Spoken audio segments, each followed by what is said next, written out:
If your mind has not been able to see far, you won't be able to dream far.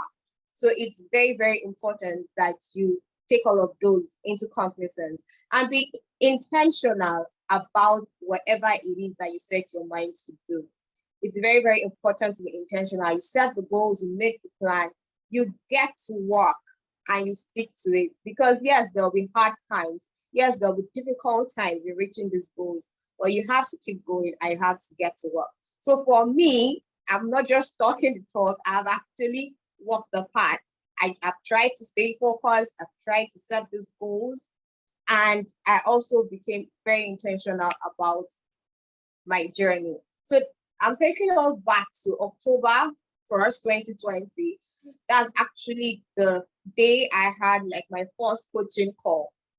Yes, that's the day I had my first one-on-one coaching call. I had a conversation with my pastor in a coach and coachee capacity. And I didn't just have a phone call.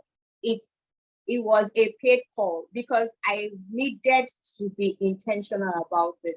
So I didn't just say, okay, it's my pastor, style, we'll see you after service. No, it wasn't that kind of a conversation. This is something that I was ready to get changes in my life. I was ready to be more than I was. So my first step was to define what success meant to me. What do I really see as success? That's why I said we really have to dream, we really have to know what we want. As at this time of my life, I couldn't even dream. When you say, okay, write your 5-year plan or write your 10-year plan, I was blank. I couldn't write up to a page. A page was one far, like half of the jotter.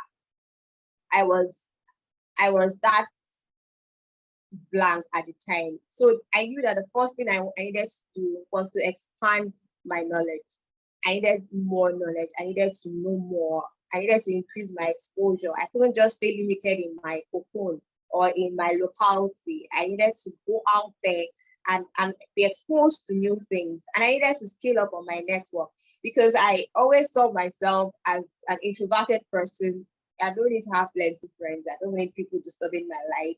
Let me just stay where I am and let everybody mind their business, kind of a thing. But I realized that if I actually had an up network, if I actually upscaled my network, I would actually be better than I was. Why? Because I will have people that can drive me to become better than I was. And they will not allow me to settle for ordinary. So the goals that I set was that I was going to read books, I was going to listen to podcasts, I was going to watch videos that could actually expand my knowledge. I was going to read and watch biographies such that I could get exposures from reading from other people's success stories. I was going to do documentaries. I was going to invest in courses, trainings, and mentorship that I needed to be able to meet what I described as success.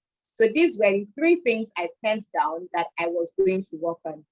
How well did I do? Yes, I was able to read a few books. I was able to listen to podcasts.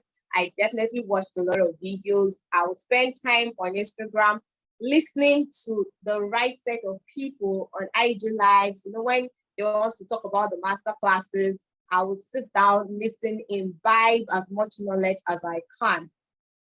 And I will listen to people's success stories, find out about them. I paid for courses I could afford, did a lot of trainings, and I went on and on. To increase my exposure, I made sure that I became intentional about visiting places.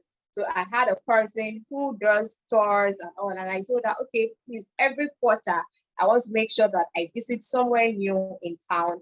I go out and all. So the very first time I had to go with her, just me and her, we drove off.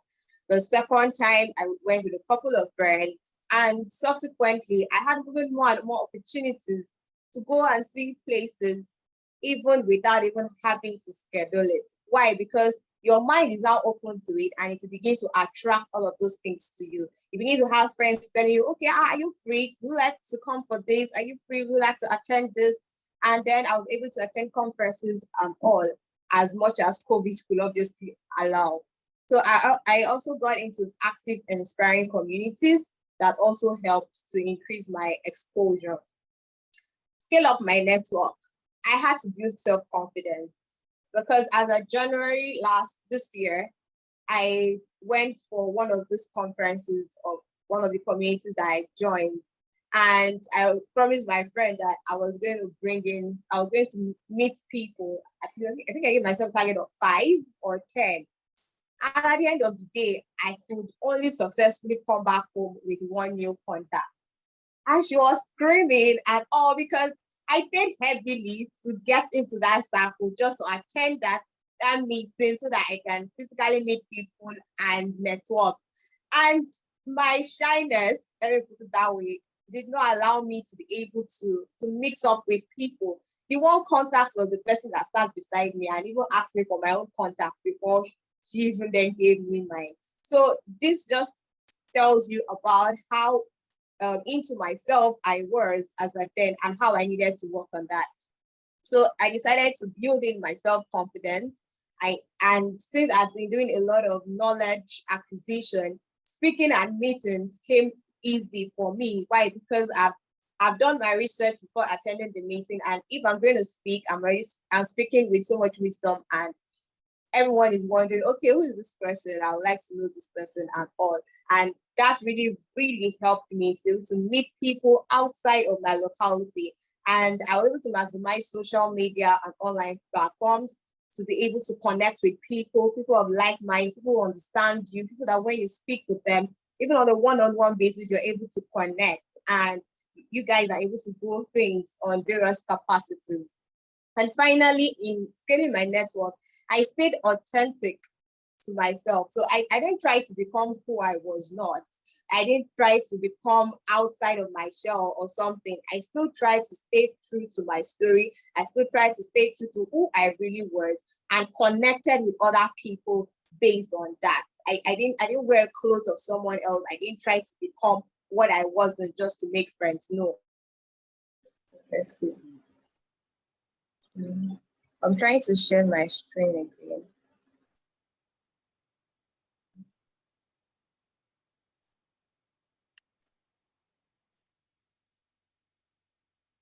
Okay. All right. So I was saying that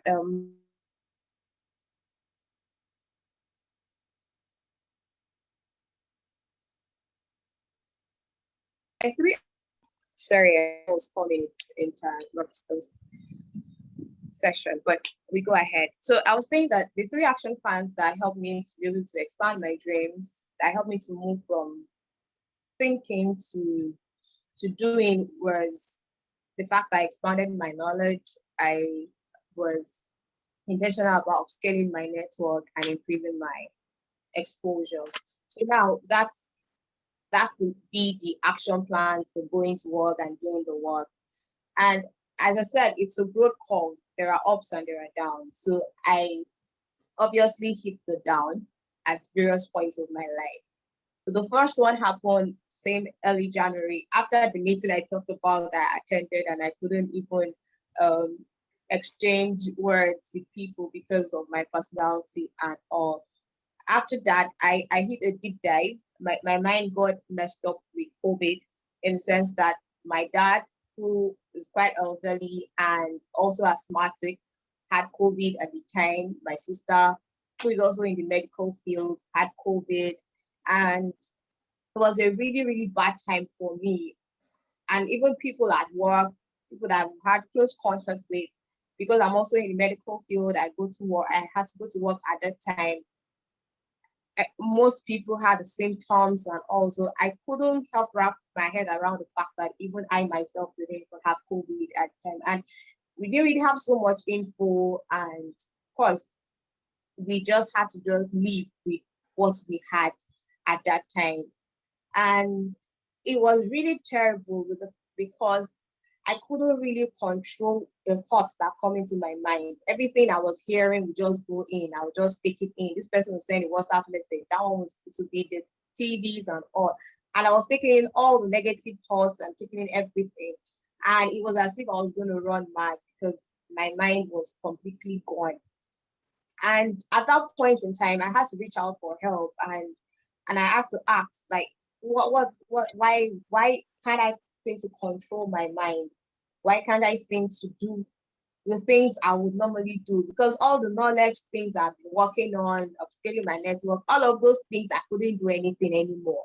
And I actually didn't like it because it's not like I was physically ill. I was very much active, but my mind could not just get work done. And in the process of having a session with my coach, we I began to like go deep into the person of who I was. I began to look outside my physical limitations, outside my mind limitations, and I was able to dig deep into the heart desires that my assignment was to establish, which was basically to heal other minds, bring mindfulness to people, and also save the world out there, those who didn't have homes, physical homes, mental homes, whatever it is. All of those were things that were actually deep to the core of my heart. And I was actually able to bring it out and put all of these things together because I'll begin to see, I'll see myself volunteering for social impact organizations and all just casually. But I really didn't know how all of those things were bettered. And it began to come together. And I began to see that these things that were happening to me was actually for a reason, which I call the force of destruction. There are times that things will happen to us, serious challenges, very bad times. It may be the loss of someone close to you. It may be something, maybe a marital issue, whatever it is.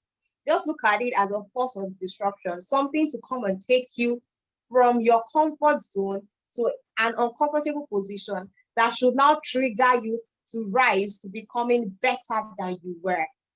So for everything that happens to you, it is not easy, but you have to actually try and rise out of that lower curve. That's why I call it a curve. There's a high point where you're consuming all the knowledge, where you're excited, you're doing well, things are working, and then you drop down to that deep dive where things are not just working and you don't want to hear anything. And then you now have to come out of that phase again. So that coming out most of the time is usually the difficult season for us as women. Because sometimes we feel, just leave me alone. It's not by force. Maybe it's my life. I say I want my life like this. But the truth is, we cannot let our life remain like that. Each time we hit that deep dive, we must rise again. All right.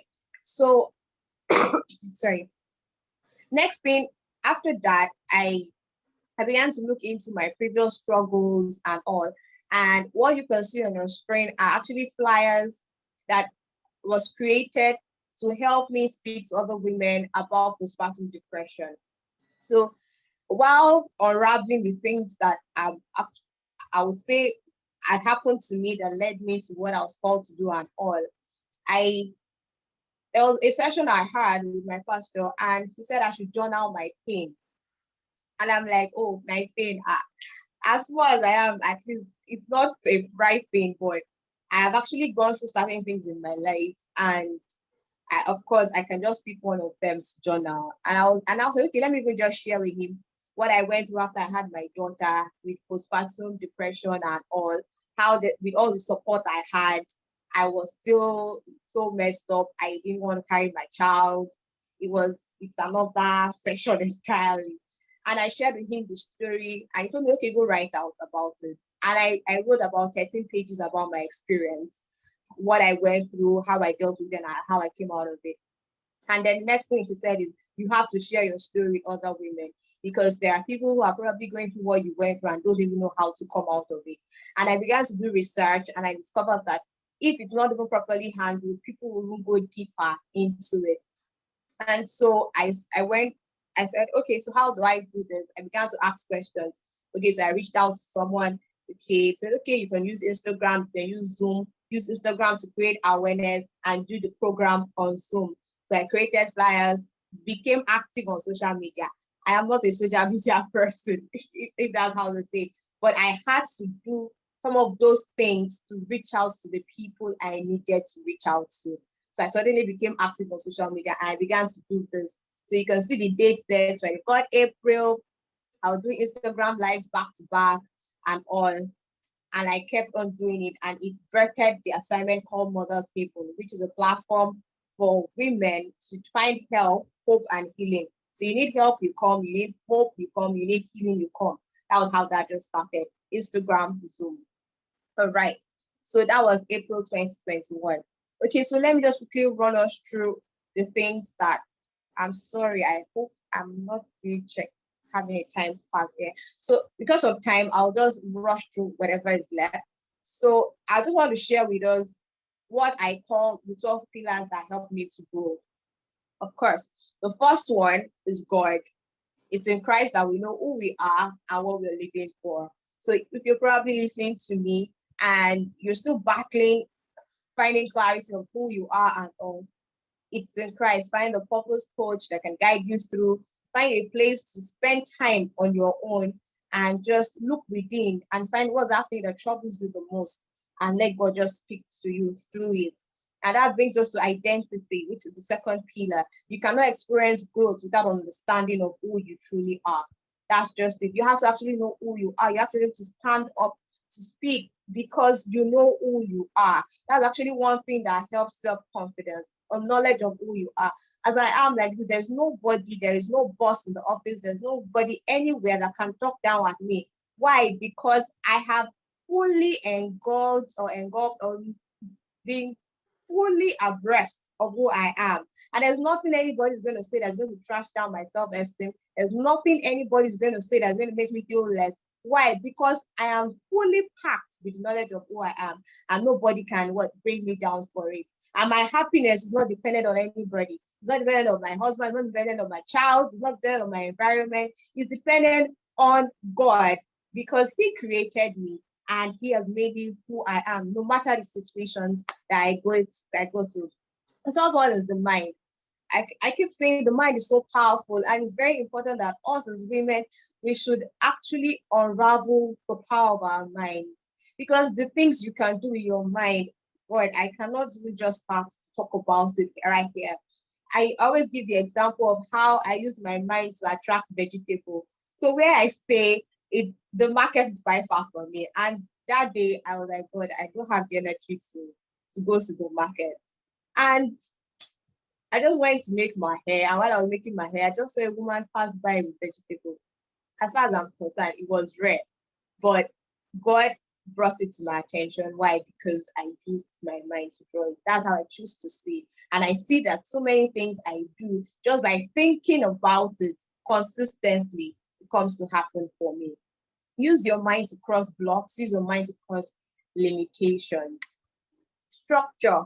We rise and fall to the level of our systems. You can see the Superman in the picture. It just basically means that you have to build guards. You have to build systems to help you to be able to rise and thrive. What do I mean by systems? As women, even your kitchen, your food, if you're a timetable person, even if you're not a timetable person, have all of these things available, the things you need for the week, things you need for the month. Have your shopping list down. Every time you want to go, just pick up the shopping list and repeat, auto run. Just go enter, pick, and move. These things actually helps you to save time and helps you to be able to create time to do other things. Because there are times where we feel, okay, all these things you've talked about, yes, we want to be more, we want to share our story, we want to be doing this and that, but I don't have time. The truth is, if we actually do an audit of our time, we'll find out that we spend our time doing other things that seem to be more priority to us at that time.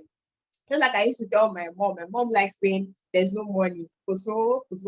And I tell her that the truth is that it's not that you don't have money, it's just that your priorities are different. Someone else may choose to spend her money on hair, someone else may choose to spend her money on bags. You may choose to spend your money on your business. The money is still there, it's how you spend it that matters. So the same thing with your time. Everyone has 24 hours. Look at your 24 hours. You spend more time sleeping, you spend more time reading, you spend more time sweeping in the house. Is there some of these things that you can do that the children can help you do? Is there some of these things that you do that someone else, a friend, can just come in and help you do? So just look at that and see how you can help your structures. Boundaries. For balance to happen in your life, boundaries must be kept. Now, I realized that so many people, starting with me, I did not know how to say no. I didn't know how to say no. Once say, okay, come and do this for me. I'll say, No, I'll say, okay, it's not convenient for me, but I'll still do it anyway. Okay, so but I don't have money, give me a particular sum of money. And probably what I have in my account at the moment, for example, is 1 million naira, and you're asking me for 900,000. I can actually carry that 900,000 and give you and leave myself with 100,000, which is not um which is not wise at the moment, but just because I feel you need it. Or if I'm going to use whatever currency you're going to use, just picture having 100% and somebody coming to meet you for 95% and you pack all your 95% and give to the person. It just basically means that you don't have financial boundaries. It's because you're not working with a budget. So if you have a budget and you know what that money is supposed to be for, and the person comes to you, tell them, I don't have a budget for it now. Simple. So, and boundaries is not just for money, it's for every aspect of our lives. Your child or your spouse should not just come into you and say, oh, yeah, let's go, let's go. Let's go to where? You didn't plan it before, and suddenly you feel you should not have what you do with your time and should just jump on it. So, in every aspect of our lives, just look at where your boundaries are loose. Look at the points where you're unable to say no. Maybe it's to your parents, your children, where you have told them, if you do this, you will not watch TV, and at the end of the day, see allow them watch TV, but you want to do some other things. So we should actually work on our boundaries. Authenticity, I've talked about this before. Your legacy is built on staying true to yourself. I don't think we can expatiate it more than that. Then peak performance. It's very important that whatever we do, we should try find ways by which we can do it better and better. Even as I'm speaking to us now, I still find people who can teach me how I can share my story better and better. So the way you see me speak today, when you see me in 3 months' time, in 6 months' time, it will be a completely different person. Why? Because I keep finding ways by which I can do what I do better. And you ask for feedbacks. Okay, so the way I spoke, what do you think I can do differently? How do you think I can help someone differently? It actually helps you to be better. And if you can afford it, I'm sorry I keep talking about coaches and mentors, but the truth is, in as much as people make it look like as if I can't really face the word for it now, they actually help you to become better.